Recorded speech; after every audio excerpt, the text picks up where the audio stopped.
Hey everyone, welcome back to Daily Flash. I'm Andrea Jackson, along with Mitch English and Matt Doolittle. Time for a little roundtable Hey, all right. today. We are talking about a new movie that makes first dates a deadly decision.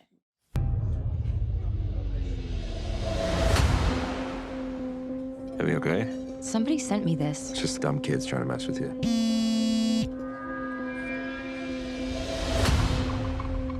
It's weird. I mean, who do you think it is? Oh, I don't know. We can figure this out. I think you gotta be within 50 feet to send a drop. So, it's someone in the restaurant.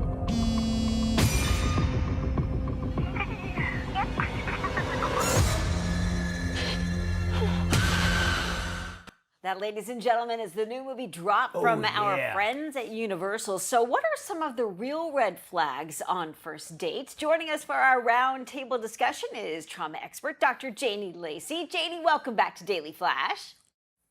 Glad to be here. All right, let's break down some ground rules. Each of us are going to have 15 seconds to kind of talk and give us a little bit of our perspective as well, but we're going to talk about those red flags, which are a big deal, right? Yeah, so what are your red flags? Mitch, I'll start with you. Well, first, I think if you sit down, and you know, I'm married now, but I did go through the dating as an older person.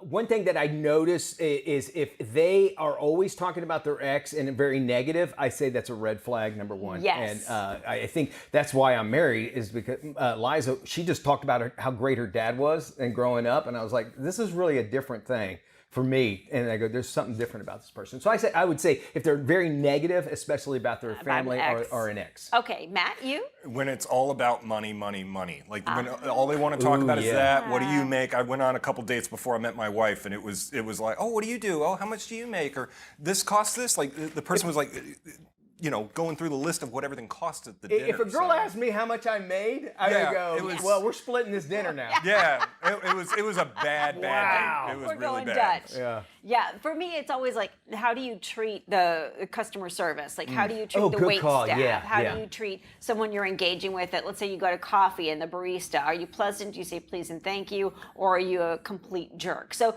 Janie, why are there so many red flags that we need to be aware of and important for us to recognize those early on? When people date smart, they're going to marry smart, right? And it's going to save them a whole lot of headaches and therapy later on in life. But, you know, I look at dates as like this preview of potentially what the relationship is going to look like. So when you think about really paying attention, but having fun on those first dates, which is important, but it can provide a lot of fundamental communication patterns, someone's core values, their respect for your boundaries. So, but sometimes when people are in that fun time, they can overlook some of those early warning signs. So it's important that you do pay attention to the patterns that present themselves even in that very first date.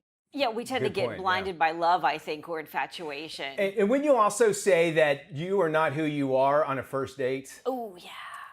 People are putting their best foot forward, but if you yourself are someone who's self-aware, who is conscious and present, you can tell if someone's really being themselves. And it's not about judgment. It's more about, to me, self-preservation. Okay, that makes sense. All right, is there any overlooked red flags maybe people actually kind of miss during a first date? Yeah, there's a lot, Mitch, you know, a lot of times because you are having a lot of fun and you're so focused on yourself that you can miss. One of the big ones I always look at is the communication red flags, because dealing with a lot of people with relationship trauma, they'll say those flags were there in the beginning. And very subtle ones could be, is that person constantly like interrupting you, or they're talking over you, but in the excitement, you don't even pay attention and that's what's happening. Oh, yeah. Or Mitch, are they dismissive of your opinions or your experiences? Like, oh, you know, that's no big deal.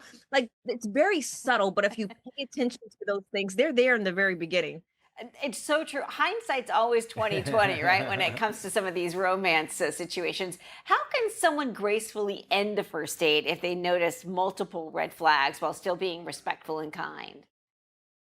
Yeah, I believe in having a very direct approach, right? But to be kind is to be clear. So, you know, what I tell people is to always put it on you. Like, use I statements. I've enjoyed meeting you, but I don't feel like we're the right match, right? So use I statements, talk about you, and also be in public places. So just in case if the person is toxic, there's other people around, and really trust your instincts is what I always say, is trust your instincts on those very first time, and not ignore them and just stay there. So sometimes if you need to leave briefly, then go ahead if you feel uncomfortable. I'd like to circle back. How much of your own self should you be on the first date? Because as mentioned, you do usually, you have a little bit better manners and that sort of thing. What are some things that you should talk about?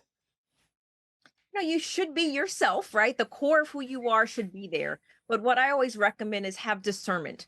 People don't need to know all the nitty-gritty details of your relationship history or your trauma, because some people say, why put it all out there so they can accept me in the beginning? No, no, no, no. So talk about like things that you'd like to do for fun, maybe places that you visited, your favorite foods, like keep it light, because the first date, all you really want to walk away with is, do I want to see this person again? Do I want to go on the second without having to put all of your business out there? And you don't even know if you want to see them again. Makes a lot of sense. What about social media, Dr. Janie? I have a feeling this kind of could play a part in red flags. I think social media tells a lot of people about the potential person they're dealing with, right? So if they're not, for example, if they're not using social media for their business, but yet you are seeing them post nothing but pictures of themselves, yes. Right? Maybe that can tell you a little bit about that they really are focused on themselves, a little bit more self-centered.